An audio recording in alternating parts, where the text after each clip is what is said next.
पण आपण साधारणतः पाहतो की हे जे मोठे मोठे एक्सपोज असतात इथं बऱ्यापैकी मोठ्या उद्योजकांना जास्त प्राधान्य दिलं जातं, त्यांची जास्त ॲडव्हर्टाइजमेंट केली जाते. पण जे छोटे उद्योजक आहेत की ज्यांना आपण लघु उद्योजक म्हणतो, त्यांच्यासाठी तुम्ही काय करताय? खरं आहे तसं. एक्झिबिशन हे एका स्किल नंतर पार्टिसिपेंट त्यामध्ये येतात. एका टर्नओव्हर नंतर तुम्हाला शोकेसिंग करायला लागतो, कॉस्टिंग असतं त्यामध्ये. पण जे एकदम छोटे प्रोडक्ट आहेत त्यांच्यासाठी आम्ही साधारण एक टेबल केलेले आहेत, जे आम्ही एकदम डिस्काउंटेड रेटमध्ये देतो. स्पेस कमी आहे, नॉट लाईक स्टॉलचे जसं स्पेस असतो तसं आहे. पण तिथे स्टँडी त्याला ठेवता येईल, त्यांचे प्रोडक्ट डिस्प्ले करता येईल. ज्या प्रोडक्टची रेंज कमी आहे किंवा त्याचं टर्नओव्हर फारच कमी, त्यांना पण आम्ही संधी देणार आहोत. त्यांचे आम्ही ऍप्लिकेशन मागवतो, त्यातनं साधारण 100 असे टेबल आम्ही ते अवेलेबल करून दिले. त्यांचं आम्ही सिलेक्शन बेसिसवरती त्यांना डिस्काउंटेड रेटमध्ये ते टेबल अवेलेबल करून देणार आहोत. ओके.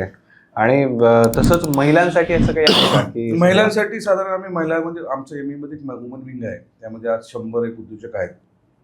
तर महिलांसाठी आम्ही 10% डिस्काउंट ठेवलेलं आहे की महिला उद्योजक जर का असेल त्यांनी त्यांना बिझनेस शोकेसिंग करायचं तर स्टॉल प्राइसमध्ये 10% डिस्काउंट देतो. अरे वा.